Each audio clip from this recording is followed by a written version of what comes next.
Good afternoon, and thanks for joining us for today for the second session in our post-election webinar series. My name is David Blaine. I'm a partner and director of entrepreneurial services here at McConnelly & Asbury. And for those of you who have joined us last week, welcome back as we continue in this series that will discuss how the presidential election may impact you and your business for 2021.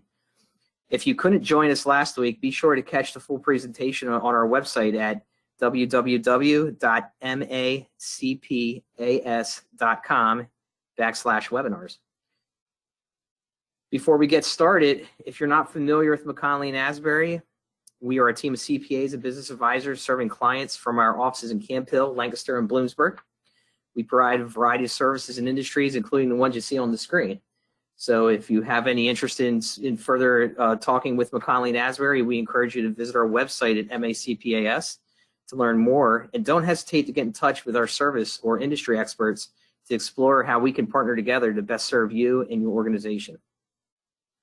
Today, I gotta tell you, I'm excited about today because it's a unique webinar, I believe. We're excited to have James Lee, President and CEO of Susquehanna Polling and Research, to join us to go over the 2020 election, go over polling, surveys, and some other policy analysis that James has.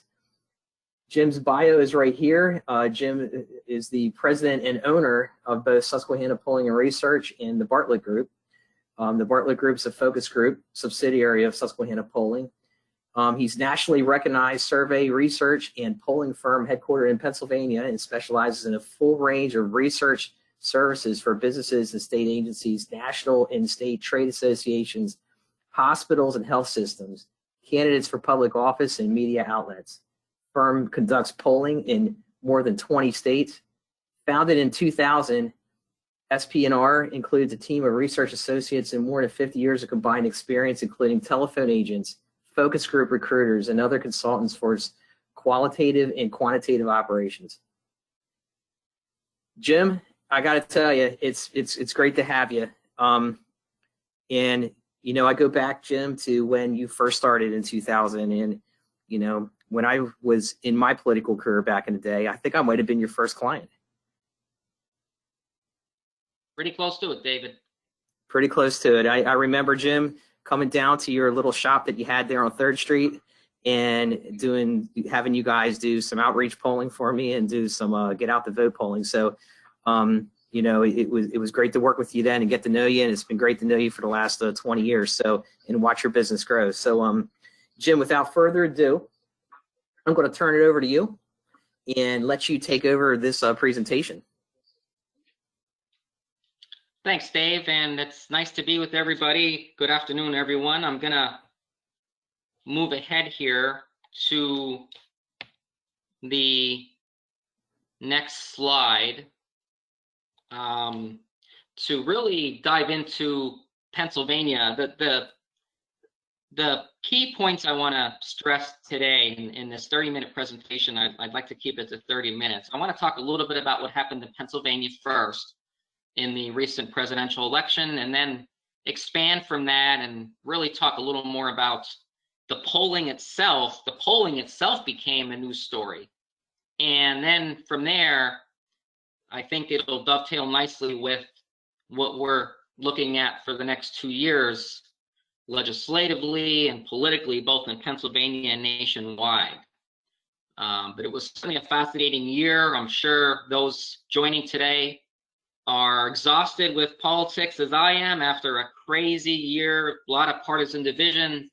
Of course, all the battleground states, including Pennsylvania, were decided by very, very tight margins. Pennsylvania, of course, being front and center in the presidential sweepstakes for both Biden and Donald Trump. And I put up some bullet points on this slide to show you what I think are the key takeaways of 2020 in Pennsylvania. This was a fascinating election. The turnout in November 3rd was exceptionally high. It was historic. Joe Biden received the most votes nationwide and in Pennsylvania than any other Democratic presidential candidate in history. And Donald Trump in Pennsylvania received the second highest amount of votes in Pennsylvania for any Republican presidential candidate. He exceeded his own vote totals by 400,000 here in PA alone. Of course, the race for PA was decided by just a thin margin of 1.3%, I believe, last I looked.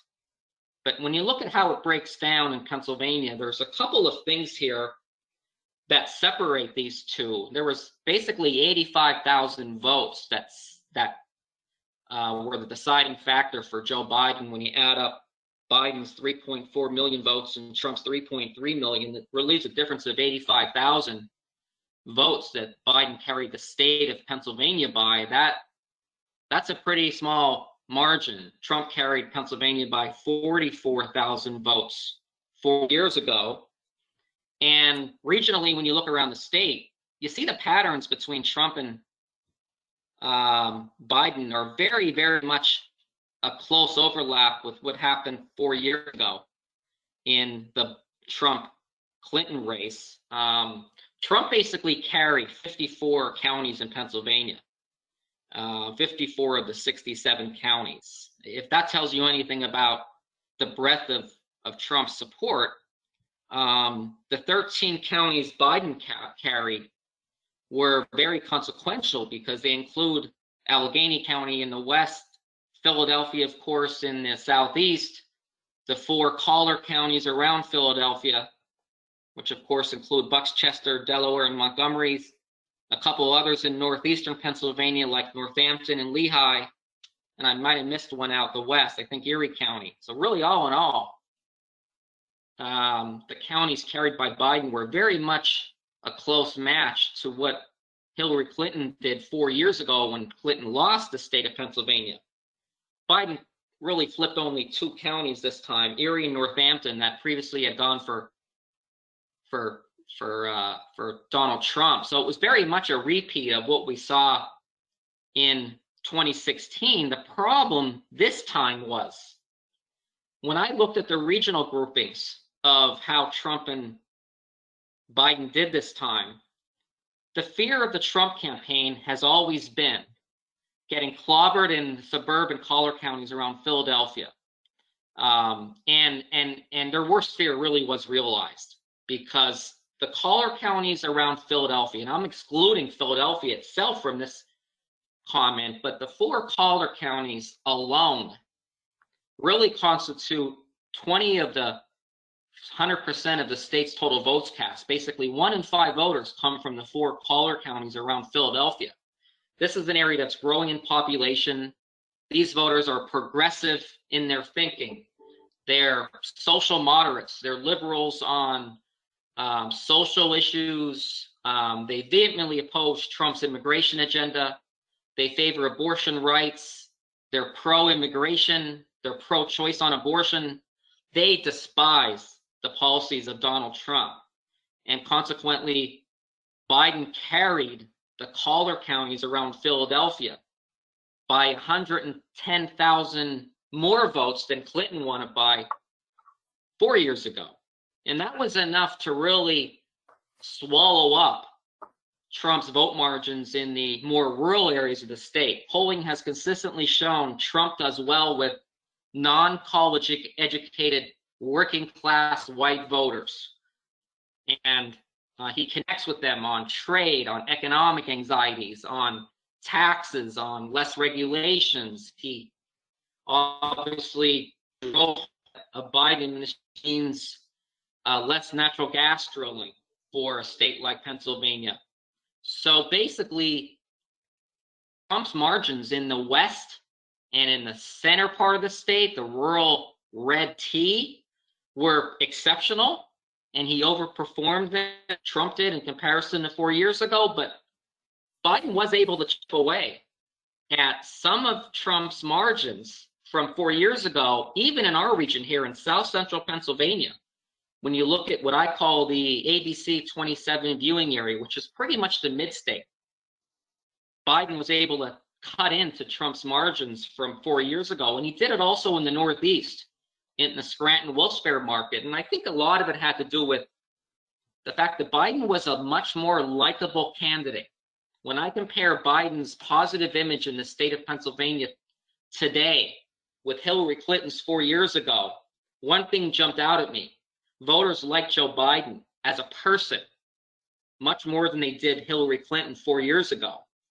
And I believe that that message that Biden had on having a candidate for president that will steer us through this COVID crisis really did have a little bit of an impact, because among independent voters in this state, and you know, Pennsylvania, we're a classic swing state.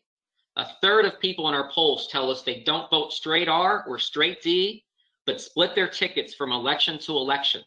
That's a pretty unique trait to Pennsylvania, where we have 700,000 more Democrats on the voter rolls than Republicans, and yet we've seen the seesaw between Republicans and Democrats in all types of statewide races.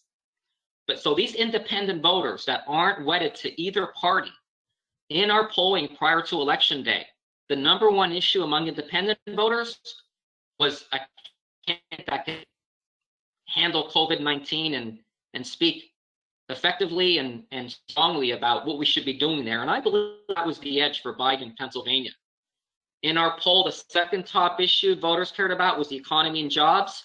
They were breaking for Trump by 2-to-1 margin. So if you're going to the polls election day or casting a mail-in ballot based on the economy, you voted for Trump. If you were thinking about COVID-19, you voted for Joe Biden. And I think that those combinations of anecdotes were really, really pivotal in such a close election in Pennsylvania, where the Trump ground game was superior in terms of organizing, getting out the vote, but the impact of some of Trump's comments on COVID, I think, hurt him in a state like Pennsylvania with some of these independent voters, and the fact that Joe Biden was by and large a likable politician, relatively speaking, in comparison to Hillary Clinton 4 years ago, meant the difference in the outcome of the election. So here we are with a very close election decided by 85,000 votes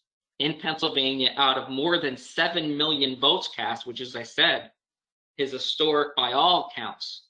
But really, I think those combination of factors is what produced a very razor-thin margin for Joe Biden in Pennsylvania. I want to talk a little about polling here quickly. The industry, if you're following the polls or weren't following the polls, you really would be pretty much confused. And I say that because the polling was all over the place. In 2016, very few pollsters predicted a Trump win. I'm going to get to that on the next slide. And this cycle, the polling that was being done by a whole plethora of institutions, both in Pennsylvania and nationwide in other battleground states, was showing Joe Biden with commanding leads in almost all the battleground states. And that's why I had to put up this cartoon here to keep it light, because guys like me in the polling industry, we've had to duck everywhere we go for the past couple of months, because our industry has taken quite a beating, because a lot of the polling has been bad. I'm going to talk a little bit more about some of our work, but on this slide, at the bottom of this, I have a link to a segment by CBS's Inside Edition. I don't think this is a live link, but I encourage you to maybe copy it and put it in your web browser at some point. This is still a live link. It'll show you, we were interviewed for this segment as a firm that really had accurate polling in all the battleground states, and in that same segment they talk about why the polling was so bad and, you know, where the blame should go. And that's I think a really important part of the narrative that our firm is in the position now to really be talking about, which is there were some bad assumptions made about polling in 2016 and in 2020. There's a phenomenon called the shy Trump vote, which a lot of pollsters missed in 2016, which is very simply a lot of Trump favorable people were not doing polls, whether it was because Trump was telling them not to, because the media was doing a lot of the polling, and Trump's been very aggressive in suggesting that the media has been very, very loyal to the Democratic agenda, or because a lot of Trump voters were afraid to admit they were for a guy that many people have called a racist, a misogynist, and every name in between. So there was a very real phenomenon where Trump's support was being underrepresented in polling called the shy Trump vote. We captured it in 2016 and we captured it again in 2020. But I want to start by showing you a screenshot of 2016 because this is a compilation of polls in the last month of the 2016 race in Pennsylvania between Donald Trump and Hillary Clinton. And of course, Trump won Pennsylvania 4 years ago by a percentage point. You can see the top line in yellow there, 1.2%. I have a line, an arrow by our last poll showing the race in a statistical tie at 45% Clinton, 43% Trump. That's a 2-point Clinton margin, but well within the poll's 3.8% margin of error.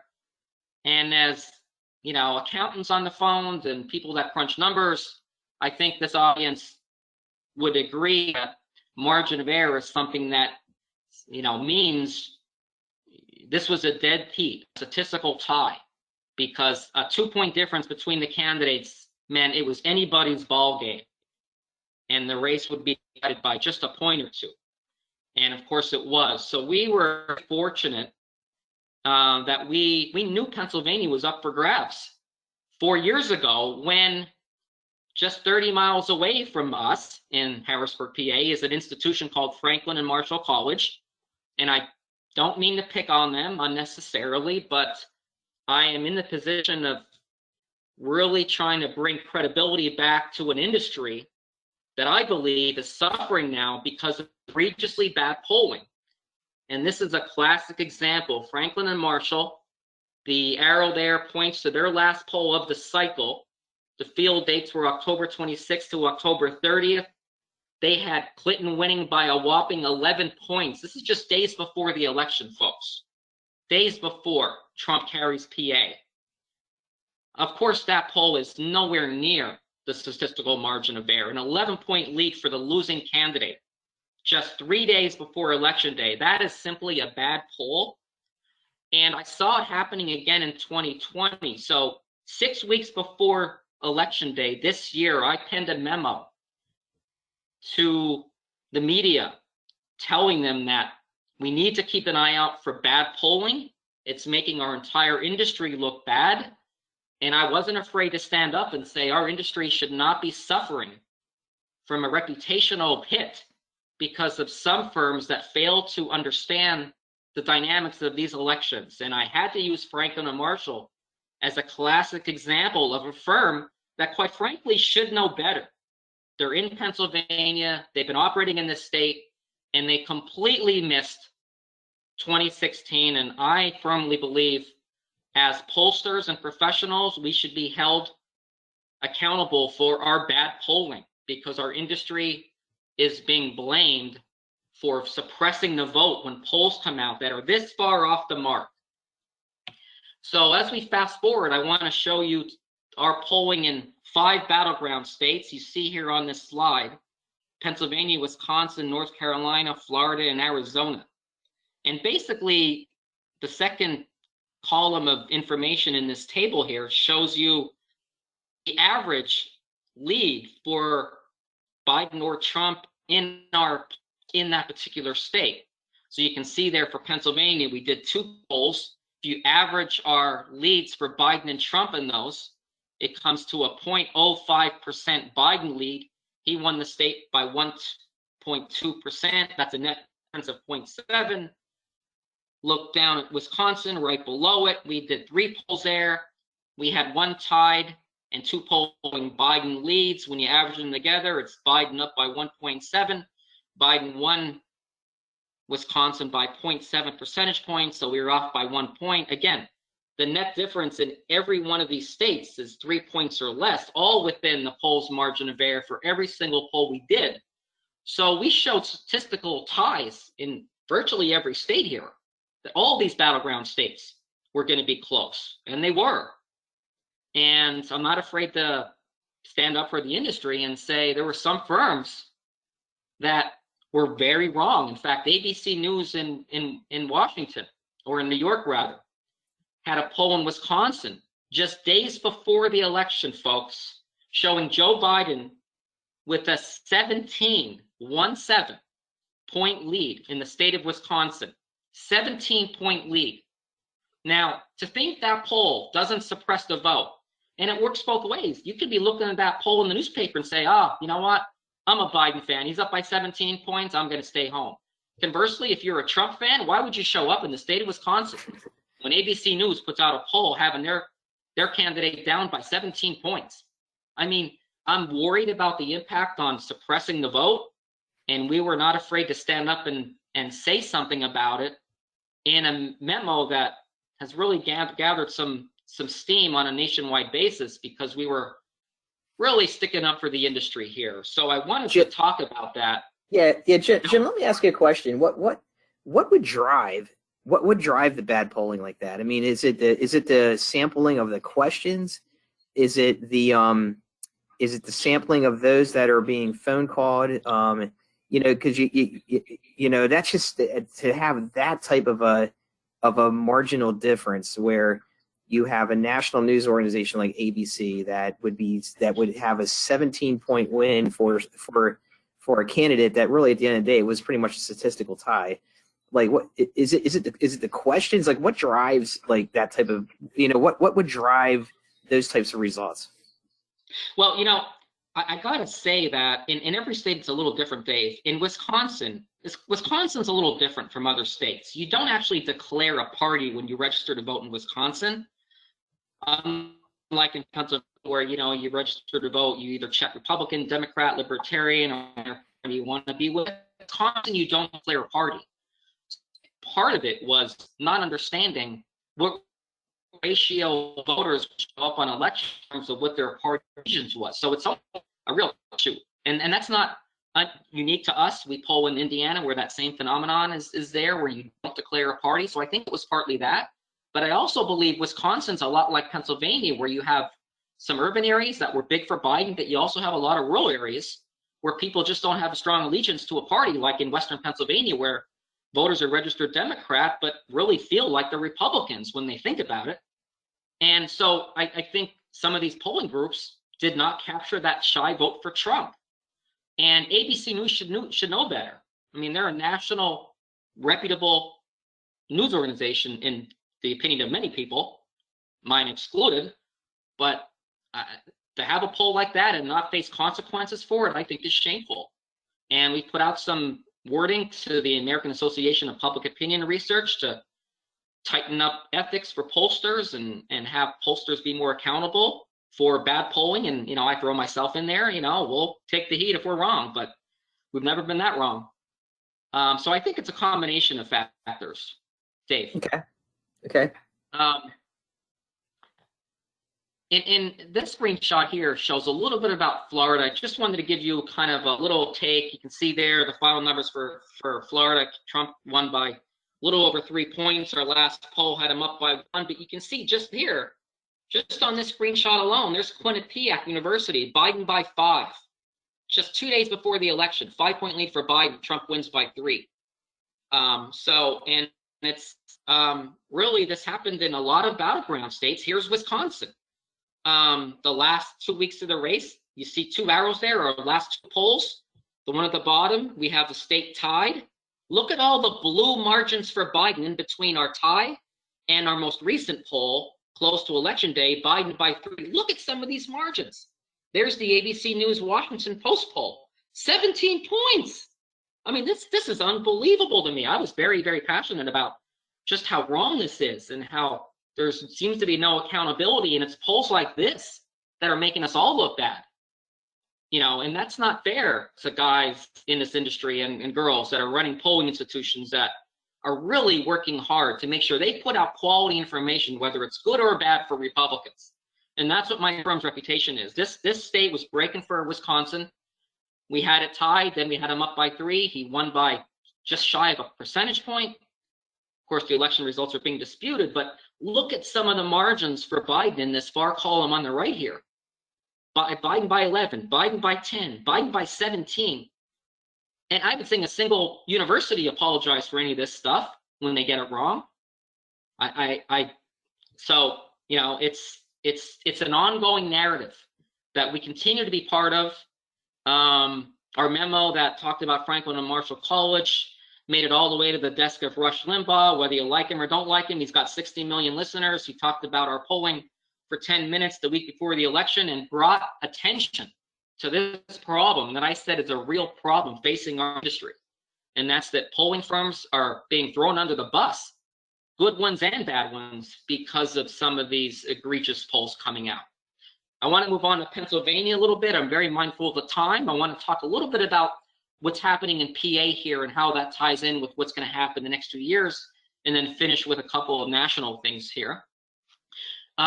Pennsylvania is, I think, a telltale example of how, even though this election was decided for Biden, there really was a semi-red wave that came through not only Pennsylvania, but the United States as a whole.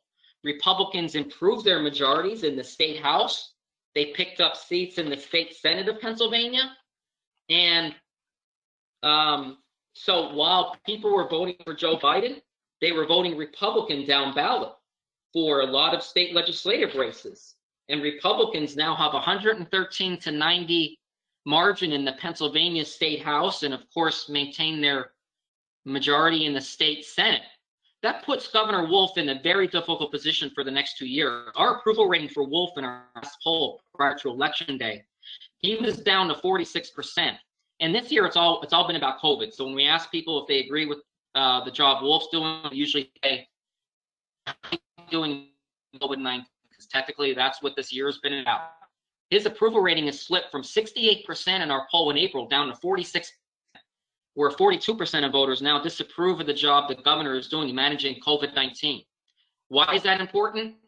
This is a very polarized climate for Governor Tom Wolf right now.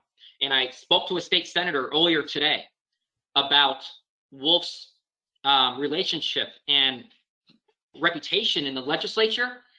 And this is a quote: "It is at an all-time low."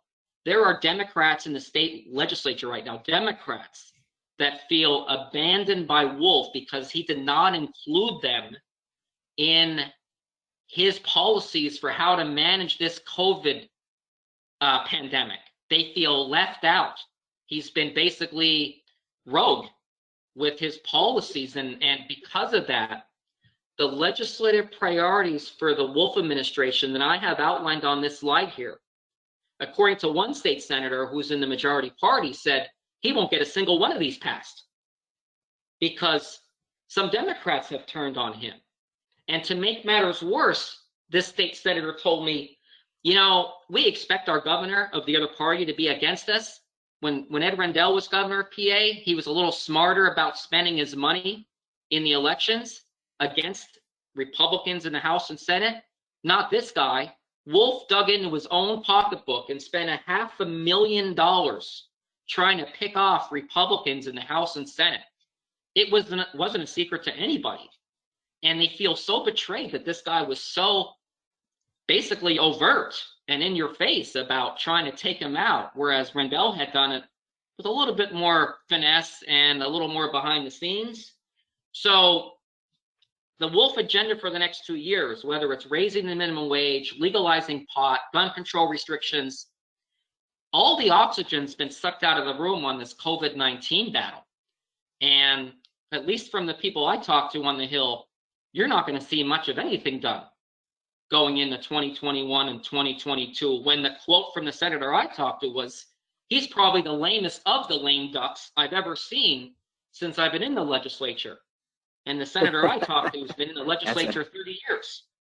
That's a heck of a note. You know, Jim, it's interesting too that you know, your comment about the how Republicans are able to pick up seats in the House, and that's not just a statewide; it was a nationwide. But you know, what was interesting is, you know, while Joe Biden carried Pennsylvania, you also had a Republican elected as state treasurer and a Republican elected as state auditor general, which, you know, logically you would have thought that with the turnout that you saw for the presidential election, and with Biden winning the presidential election, you would have thought that those seats would have stayed Democrats, specifically the treasurer seat, since the treasurer seat was already being held by an incumbent.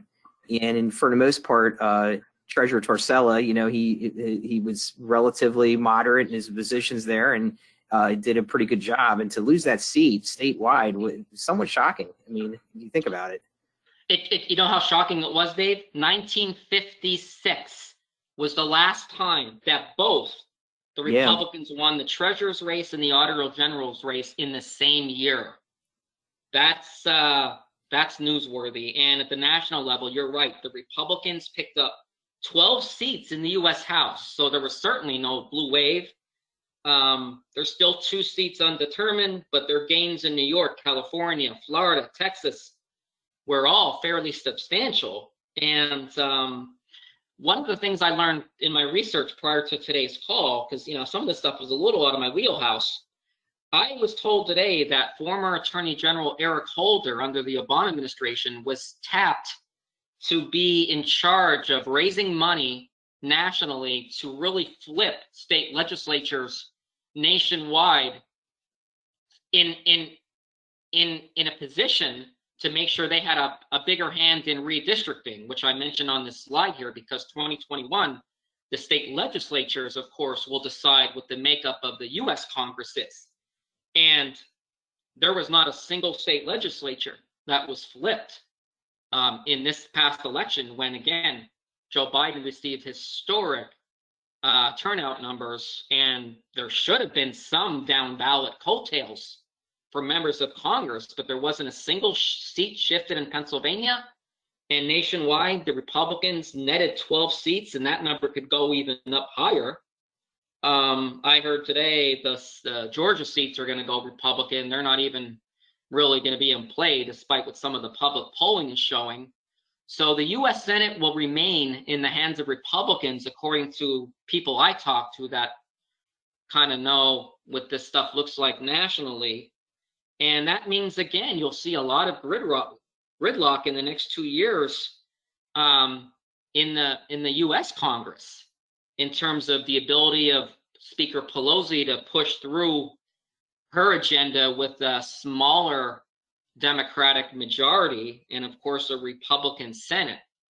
So, Jim, from a business perspective, it's said on a regular basis that gridlock is actually good for markets, because the markets look at it from the perspective of, well, if you have gridlock, then that means the next 2 years things should stay pretty stable in regards to any potential changes in taxation policy, any potential changes in business policy. Things should stay relatively stable. It allows businesses and organizations to better plan ahead, and it provides a little bit more comfort in regards to at least planning for the next 2 years. So, having a Republican Senate and a Democratic Congress or House may not be bad. May not be bad for the economy. Well, it's certainly going to be a pretty contentious next 2 years, I think. There's not a lot going on in 2021 politically, but you're right. I don't really see, here in Pennsylvania, it doesn't look like the Wolf agenda will be very far advanced, at least based on what's happened and the outcome of the election, and just the lack of street cred that Wolf has with the Republican legislature now. In Washington, I think in 2022, it's going to be a midterm cycle, of course. We could see a Republican leaning electorate. Now the U.S. Senate, there's 24 Republicans up for re-election in 2022 nationwide, 24 of them, versus only 12 Democrat senators nationwide up. So Republicans will be obviously playing defense in 2022. The House, if I had to say today, I'd say it goes Republican in 2022, just given kind of the natural cycle of what happens in a midterm. I mean, if the Republicans can win 12 seats nationwide in a year that goes Democrat for president, they can probably overperform in a midterm election. So particularly with redistricting potentially benefiting them. So, there's a lot of exciting things ahead. I think I'll probably stop there since it's 35 minutes past the hour, and Well, find out, Dave, if you have any other comments or questions you want. Well, we do have a little bit more time if you have some more time. I would say, Jim, talk to us a little bit about what you think about U.S. Senate seat in Pennsylvania in 2022, seeing that Senator Toomey's already announced that he will not run for re-election. What do you think that does on both sides for both parties in 2022? Who do you think the front runners might be for that seat? And I would think that seat's going to see a lot of national money put into it because it's really an open seat, right? It's an open seat, and if Democrats are really only 2 seats away from taking back the Senate, and Pennsylvania is a Democrat state from a registration perspective, I would think you're going to see a lot of money in Pennsylvania in that seat. Yeah, I agree. Talking about the Senate race here, I heard a rumor that Donald Trump Jr. may be looking at moving to PA to run for that open Senate seat. And I think some of the intel that I have would suggest that would not be a plausible scenario for Republicans to win the Toomey seat. And I say that because in my first bullet point here on this last screen about whether or not Trump voters will continue to be a formidable factor in 2021 and 2022 elections, I think the answer to that is that the Trump base, I think, will be a very formidable coalition in many parts of Pennsylvania. I think Trump voters, to a large extent, are not going to take off their Trump, label when they look ahead to 2022 in Western PA and in the T, and to some extent in other rural areas of the state. I think that they will be a reliable voting bloc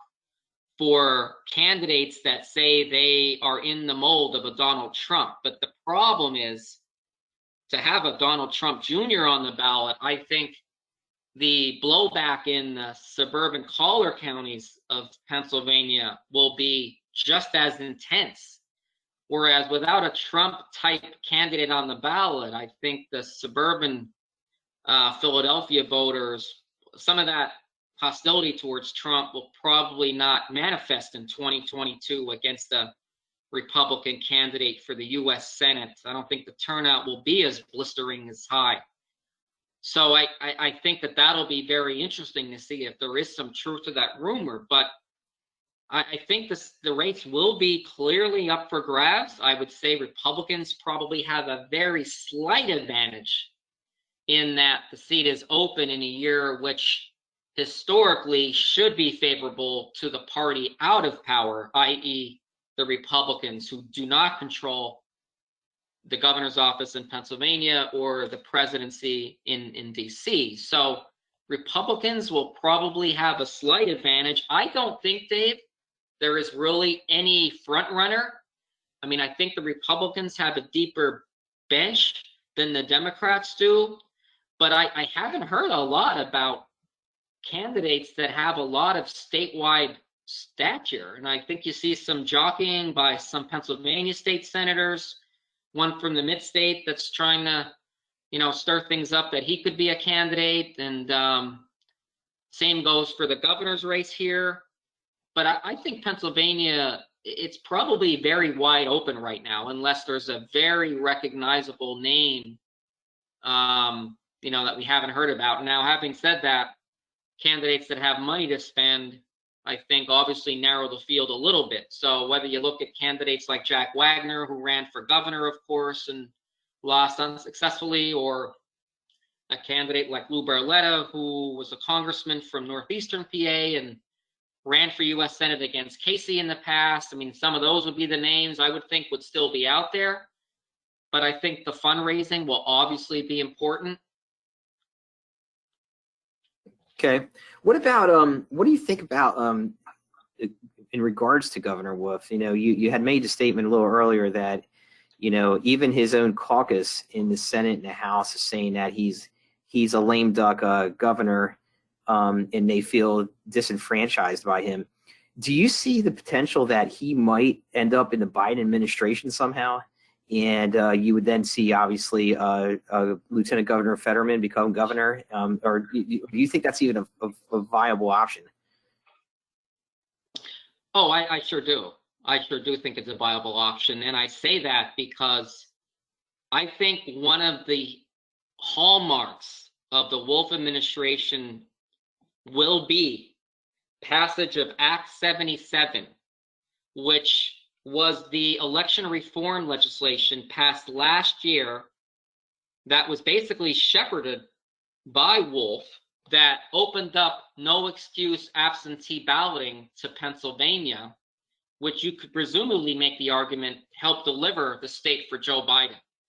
That now, in hindsight, has become a piece of kryptonite to the Republican Party, who is now trying to second guess why they ever went along with Act 77, which on the one hand did away with straight ticket voting, which presumably helped them down ballot, but opened up the door to constitutional issues about absentee ballot voting, which was really a hallmark of the Wolf administration, and of course helped that surge of mail-in ballots produce that win for Biden. So I really believe that Wolf will be looked at favorably by a Biden administration as a potential cabinet pick, because Pennsylvania was so consequential. But I don't have any intelligence that he is being looked at. Yeah, I've thought about that before too. Like, you know, he's got 2 more years as governor.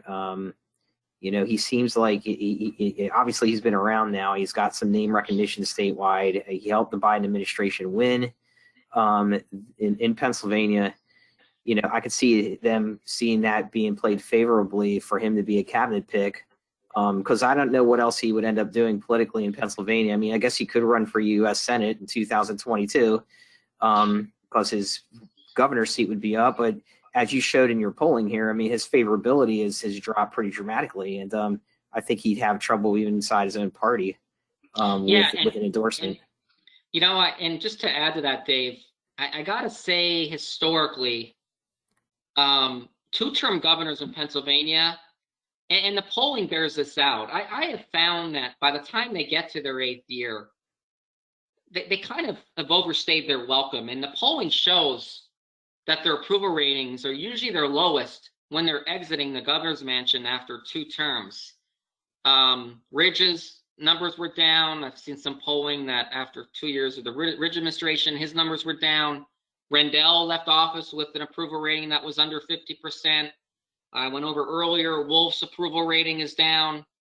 And I don't know whether that's just the natural course of events, because, after 8 years, you get that sentiment for change that builds up where you just want a fresh face, or if it really is more directly tied to the politics of the person.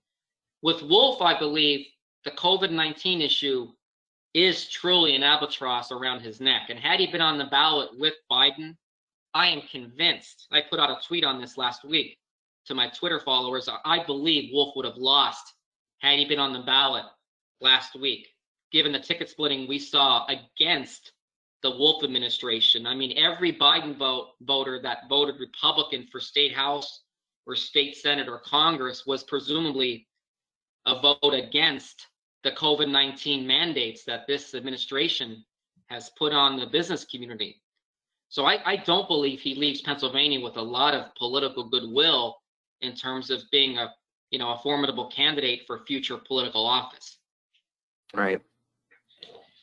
Jim, what do you question here that came in is relating to the mail-in ballots, and it has to do with what you think the effect of these mail-in ballots ultimately was in the election. I mean, when you did your polling, you were polling including those that were doing mail-in ballots. So, it was the mail-in ballot situation that mission critical in this election in Pennsylvania for Biden at the end of the day, or was it the Republicans just did not get in front of the mail-in ballot philosophy, or get on board with it quick enough to rally their own troops?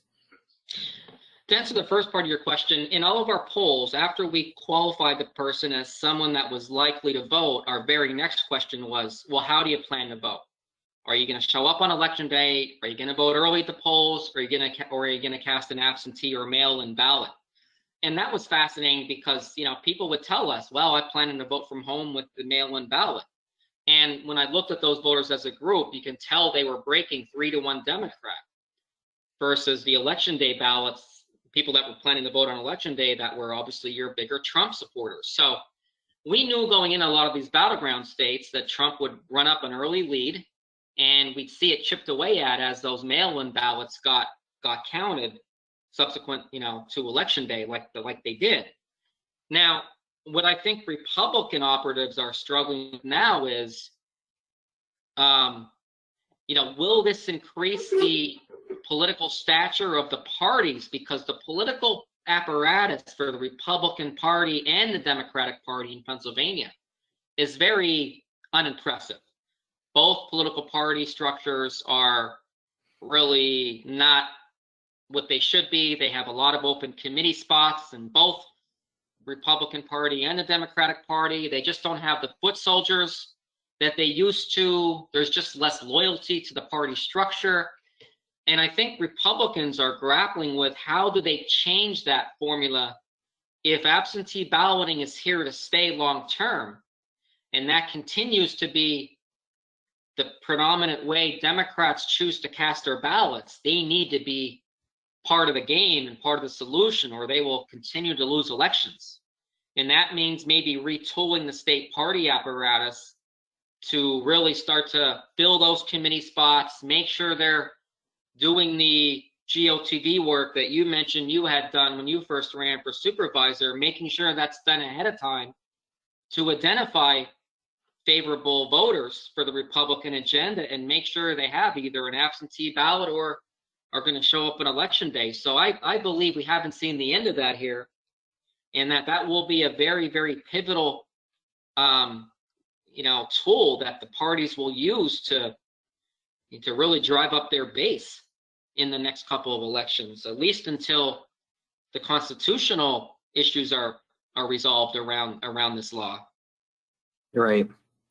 Another question came in here, Jim. It says, are you doing any polling for the Senate races in Georgia? No, we're not. Well, that stinks because we need accurate polling, Jim. We need some accurate polling down there. So yeah, we sure do. I gotta say that from what I've looked at, both Purdue and Loeffler, they didn't get to 51%, of course, which is why you have the runoffs. But they certainly, I've read that turnout in these runoffs can drop by 30 to 45% from a presidential. And the lower turnout tends to benefit the Republican Party because organizationally, at least in Georgia, the Republicans are better organizing their voters to get them out on election day. So I say that to say that, plus some of the intel I've been, briefed on, would suggest those two seats stay Republican. And I know that some of the same characters that got the presidential race wrong just last month are at it again in Georgia. So I almost don't trust some of the polling I'm seeing there. Interesting. We got approached by one university, and this is just a little sidebar, but it directly speaks to Georgia, and this is what really burns me up. After we got some of this national recognition on Inside Edition and some of our the write-ups we got contacted by a university that wanted to partner with us to do some polling in Georgia. And I said, well, okay, well, how would this, so I had a meeting with them and we went over how this would work. And I told them, I would need to be obviously in a position where we had a direct hand in the methodology of the poll and how it was done.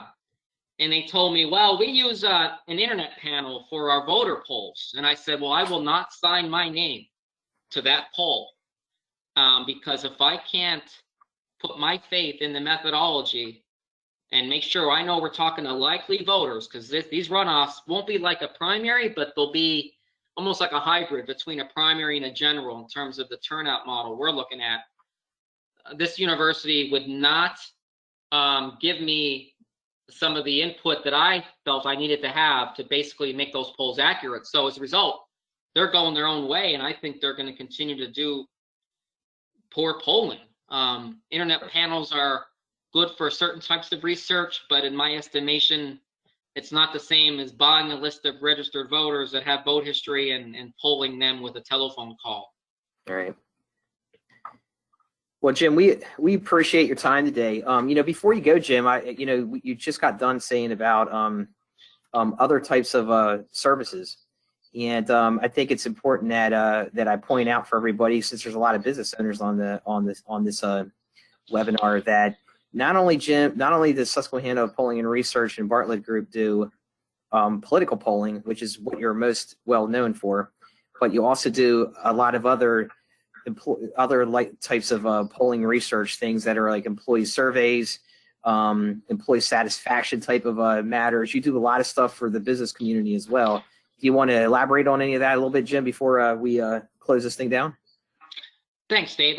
That's very generous of you to give me a minute on that. Yeah, when I started the firm 20 years ago, our reputation was branded for the political stuff, but we have become a full service research firm now. So we have been very proud of some of the other types of research that we do. That includes employee job satisfaction surveys. We've done those with clients like the Pennsylvania Turnpike and Orrstown Bank, where we will be provided with an email list of employees or customers, and can design a survey and do the survey as an email platform and provide some analysis. We've done public opinion polls and some what I call planning tools for firms like Penn State College of Medicine, where they had us survey their workforce at the medical college in Hershey. So we really have kind of turned the corner away from some of the political stuff. And, I'd like to be thought of as a guy that understands research, whether it's consumer research, and I'm asked to organize a focus group where I do the moderating. We can get people around the table, or in this COVID world, obviously in a Zoom video meeting, and pick their brains about products, or do some kind of marketing survey to help our clients understand their own customers. And then the tool becomes, do we do it as an email poll, a telephone poll, a focus group? There's a lot of different platforms we can use to reach targeted audiences. And the Pennsylvania Chamber of Business and Industry contracts with us to do surveys with the employer community. So we are pretty much tapped into some of the B2B polling as well. So we're happy to assist with any research needs that your members have, if they're looking to better understand their customers or their employees and who's loyal, and look at things like net promoter scores and customer satisfaction metrics. We really have, I think, a full range of products that we can use to help our clients understand their own stakeholders and customers better. So happy to talk with any members about that. And of course, on our website, we detail some of the clients we've worked with locally and nationally on the consumer side, and our contact information is all included there. Jim, and with your track record of accuracy that you just showed us here with your polling data and research, clearly, retaining you and your organization for any types of business polling would be a wise decision, because you bring a lot of credibility to the research. So, Jim, appreciate your time today. I can't thank you enough for participating in this webinar. So on behalf of McConnelly and Asbury and Susquehanna Polling and Research, we want to thank everybody for joining today's webinar. A recap of the presentation will be posted on our website in just a few days. Also, be sure to register for our final session in our post-election webinar series taking place next Thursday, December 17th. Next Thursday, we're going to have Dean Zerbe and Rick Lazio will be joining us from Alliant Group to provide an outlook from the Hill. During this webinar, they will discuss the political landscape looks like after the election, what the impact will be within the House and Senate, how those election results will affect the economy, how business should prepare themselves going into 2021. So again, we want to thank everybody for today, and want to just say again, Jim, I really appreciate your Jim Lee, your time on this webinar, and I wanted to say to everybody again, have a great day, and thank you, and have a great week.